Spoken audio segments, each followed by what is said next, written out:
The European Union Court of Justice (CJEU) ruled on April 29, 2025, that Malta's controversial Citizenship by Investment program, commonly known as the quote-unquote Golden Passport scheme, is incompatible with EU law. This ruling determined that Malta's scheme violated EU law and must be scrapped, as it allowed individuals to purchase EU citizenship in exchange for investment. To put it simply, the CJEU placed a total ban on Malta's CBI program. For those who may not be aware, the island of Malta lies in the center of the Mediterranean Sea and is the most southern of all the countries in Europe. It is midway between Gibraltar and Alexandria, and between Sicily and North Africa. Malta is a member of the European Union. But let's continue. According to a report by Dominica News Online, DNO, the ruling comes after the European Commission challenged Malta's scheme, arguing that citizenship should not be granted without ensuring a genuine connection to the country. The Maltese government had defended its policy, maintaining that matters of national citizenship remain within its sovereign jurisdiction. However, the CJEU determined that Malta's program amounts to the commercialization of the granting of the status of national of a member state, and by extension, union citizenship, which undermines the fundamental principles of EU membership and sincere cooperation. We do not mean to be like Cassandra of Greek mythology, but if Malta, a European island, can be given such short shrift by the European Union, can the Caribbean CBI countries realistically expect to be treated with kids' gloves? Or is this recent ruling by the European Court a harbinger of doom for Caribbean CBI programs? Let's examine the facts. The April 29 CJEU ruling against Malta's Golden Passport scheme, and the earlier March 19 European Parliament's LIBE Committee proposal to restrict visa-free access for countries with citizenship by investment programs, collectively signal significant challenges for Caribbean CBI initiatives. Here's how these developments intersect. April 2025 CJEU ruling on Malta's CBI program. The CJEU ruled that Malta's scheme violated EU law by treating citizenship as a mere commercial transaction without requiring a genuine connection to the country. The court emphasized that EU citizenship cannot be commodified, as it grants access to rights like free movement and political participation across the bloc. This decision sets a binding precedent, forcing Malta to terminate its program and discouraging other EU states from reviving similar schemes. LIBE Committee's March 2025 proposal. The LIBE Committee of the European Union voted to amend EU visa regulations, targeting third countries, including Caribbean CBI nations like St. Lucia and Dominica, that grant citizenship in exchange for investment without genuine ties. The proposal allows the EU to suspend visa-free access for such countries, arguing that their CBI programs undermine security and enable quote-unquote passport shopping for EU entry. See our earlier video on this topic at the link provided in the video description. Implications for Caribbean CBI programs. The implications of these developments in the EU for Caribbean CBI programs are as follows. Visa-free access at risk. Caribbean CBI programs rely heavily on the appeal of visa-free EU travel. If the LIBE proposal becomes law, these nations could lose this privilege, crippling demand for their passports. The EU's expanding scrutiny. The CJEU ruling reinforces the EU's stance against commodifying citizenship, aligning with the LIBE Committee's broader push to regulate third country CBI programs. Together, they reflect a coordinated effort to close loopholes that allow indirect access to EU rights via non-member states. Pressure to reform. Caribbean nations may face demands to introduce genuine link requirements, that is, residency and language proficiency, or risk economic fallout from reduced CBI revenue. However, such reforms could undermine the program's profitability. Broader context. The EU's actions are driven by concerns over security, money laundering, and corruption linked to CBI programs. Transparency International, and members of the European Parliament, have long criticized these schemes for enabling illicit actors to quote-unquote buy EU access. While the CJEU ruling directly targets EU member states, the LIBE proposal extends regulatory pressure globally, using visa policy as leverage. This dual approach creates a harbinger of doom scenario for Caribbean CBIs, unless they adapt to EU standards. The recent developments in the European Union regarding Malta's Golden Passport scheme, and the broader scrutiny of citizenship by investment programs, closely align with long-standing U.S. concerns about the security and integrity of such schemes, particularly those in the Caribbean. U.S. concerns. The U.S. has repeatedly voiced apprehensions that Caribbean CBI programs could be exploited by illicit actors, posing risks not only to U.S. national security but also to the security of the Caribbean nations themselves. Specific concerns include inadequate security practices in issuing passports, insufficient sharing of information about new citizens, and the potential for these programs to be used for money laundering or evasion of international sanctions.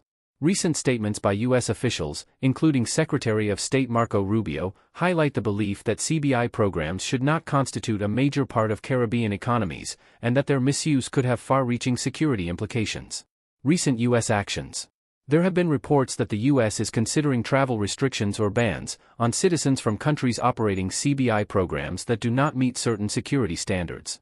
See our earlier video on this topic at the link provided in the video description.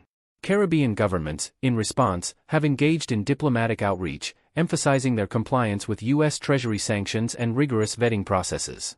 Some, like Antigua and Barbuda, claim to submit every CBI application to U.S. authorities for review, and argue their vetting is more stringent than the U.S. visa process.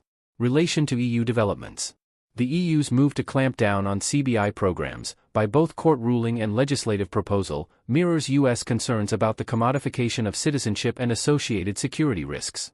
Both the US and EU are using the leverage of visa-free access and potential travel restrictions as tools to pressure CBI countries to strengthen their due diligence and information-sharing protocols. The convergence of EU and US positions increases the pressure on Caribbean CBI programs to reform, as losing visa-free access to the EU, together with possible travel restrictions to the US, would significantly diminish the appeal and economic viability of these schemes. Moreover, these developments would affect not only holders of CBI passports, but could also deal a devastating blow to natural-born citizens of the islands as well. Diplomatic and economic context. The U.S. does recognize the economic importance of CBI revenues for small Caribbean states, especially in the face of climate change and external shocks. However, it maintains that economic benefits must not come at the expense of international security. Caribbean governments are therefore caught between the proverbial rock and a hard place, that is, the economic necessity of CBI programs and the geopolitical realities of US and EU security expectations. It should be noted that a delegation of heads of government of the OECS and the Bahamas, led by the current chairman of the OECS Authority and Prime Minister of St. Lucia, Philip J. Pierre, met with Marco Rubio, the U.S. Secretary of State, in Washington, D.C. on May 6, 2025.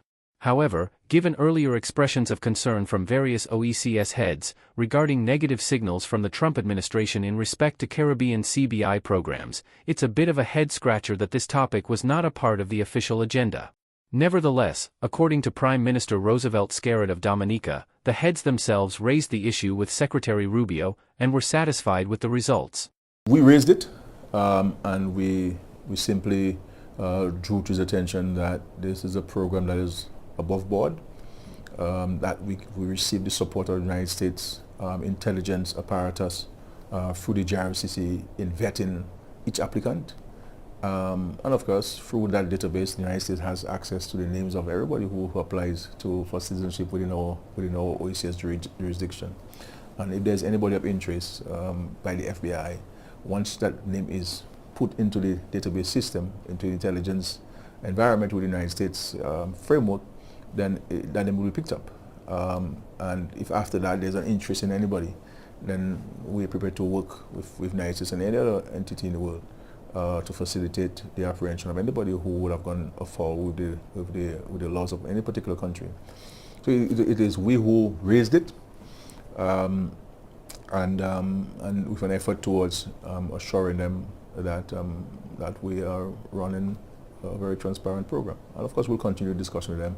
We have urged that they continue with the relationship we had with the Treasury Department, with the 6-point agreement, and of course the yearly peer review of our program. And we also updated them and updated the United States on what we do in regards to the regional approach with the regulator, independent regulator, and also new legislation that will come into effect that each member country that has a CBI program will subscribe to and respect.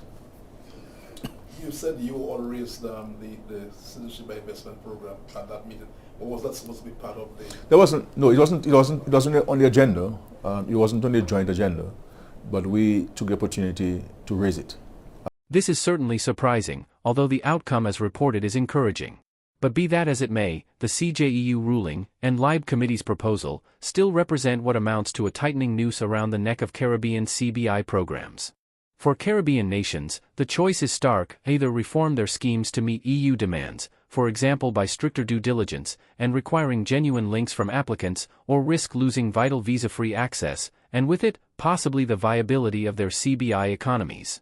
The EU's multi-pronged strategy suggests that the era of unfettered quote-unquote passports for sale is ending, both within and beyond its borders. The EU's recent rulings and proposals also reinforce and legitimize US concerns about CBI programs.